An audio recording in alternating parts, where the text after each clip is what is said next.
প্রস্তাবিত বাজেটে প্লাস্টিক শিল্পের 2 কাঁচামালে দ্বিগুণ শুল্ক।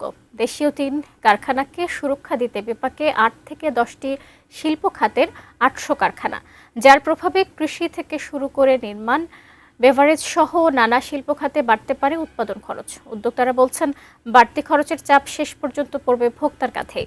আরও জানাচ্ছেন গোলাম কাদির রবু। প্লাস্টিক শিল্পের প্রধান কাঁচামাল পিভিসি রেজিন, যা দিয়েই তৈরি হয় কৃষিতে ব্যবহার করা পিভিসি পাইপ, যার উপর অনেকাংশেই নির্ভরশীল কৃষি উৎপাদনও। পিভিসি পাইপের পাশাপাশি ফিটিং, পানির ট্যাঙ্ক, ঘর দরজা জানালা, সিলিং, ফ্লোরিং সামগ্রী ব্যবহার করা হয় নির্মাণ কাজেও। এসবও তৈরি হয় এসব কাঁচামাল দিয়েই। অন্যদিকে আরেক কাঁচামাল পিইটি রেজিন ব্যবহার হয়ে থাকে গৃহস্থলী প্লাস্টিক পণ্য উৎপাদনে, পাশাপাশি বেভারেজ, ওষুধ সামগ্রী, ইলেকট্রিক ও ইলেকট্রনিক্স পণ্য, গাড়ি জুতা সহ নানা পণ্য উৎপাদনে।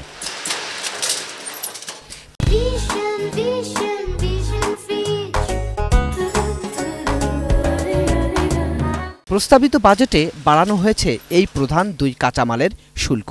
আমদানি শুল্ক 5 থেকে বাড়িয়ে করা হয়েছে 10%। এমনিতেই আপনি জানেন যে নির্মাণ শিল্প কিন্তু চাপের মধ্যে আছে, তো এতে করে কিন্তু ইকোনমিক্সের সহজ হিসাবে when price goes up demand goes down, তো এমনিতেই তো নির্মাণ শিল্পের ডিমান্ডটা চাপের মধ্যে আছে। আপনি জানেন অ্যাপার্টমেন্ট রিহ্যাবের কথা আপনি জানেন, হ্যাঁ, তো সেখানে যদি প্রাইসটা বেড়ে যায় তবে এই শিল্প নির্মাণ শিল্প কিন্তু আরও চাপের মধ্যে পড়বে। এটা প্লাস্টিক শিল্পের one of the basic material. তো এই বেসিক ম্যাটেরিয়ালটার উপরে সরকার এইভাবে বাড়া দেওয়া এবং যেটা প্রান্তিক লোকরা ব্যবহার করে, সেটা আমাদের শিল্পের জন্য ক্ষতিকারক, প্রান্তিক জনগোষ্ঠীর জন্য ক্ষতিকারক, এবং কনস্ট্রাকশন বলেন, সরকার যেটা চাচ্ছে কনস্ট্রাকশন বাড়ুক, এগ্রিকালচার বাড়ুক, এই সবগুলোর উপরই একটা চাপ আসবে। আমরা আশা করব যে বাজেট পাস হওয়ার আগে এটা বিবেচিত হবে। বর্তমানে দেশে পিভিসি রেজিন এবং পিইটি রেজিনের চাহিদা 8 লাখ টন। সে চাহিদার মাত্র 20 ভাগ পূরণ করে দেশের 3টি কারখানা, বাকিটা আমদানি করতে হয়। এই যে কারখানাগুলো আছে যারা এখানে তৈরি করছেন, তারা কিন্তু সব গ্রেড করেন না, তারা কিছু কিছু গ্রেড করেন, হ্যাঁ, কিছু কিছু গ্রেড করেন। তবে আমাদের ডিমান্ড পুরোটা ফুলফিল হবে না। শিল্প বিকাশের জন্য আপ্রাণ চেষ্টা করছি। সরকার চাচ্ছে ইন্ডাস্ট্রিয়ালাইজেশন হোক, ইজ অফ ডুইং বিজনেস করতে চাচ্ছে সরকার।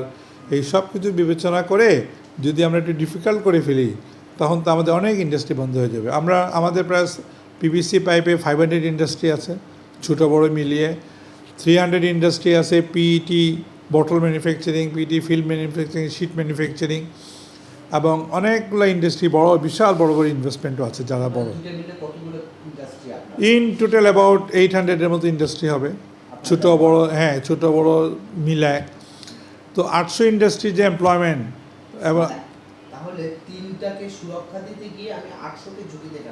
800-তে ঝুঁকিতে ফেললাম, হিউজ এমপ্লয়মেন্টকে ঝুঁকিতে ফেললাম, প্রচুর এমপ্লয়মেন্টকে ঝুঁকিতে ফেললাম, হ্যাঁ।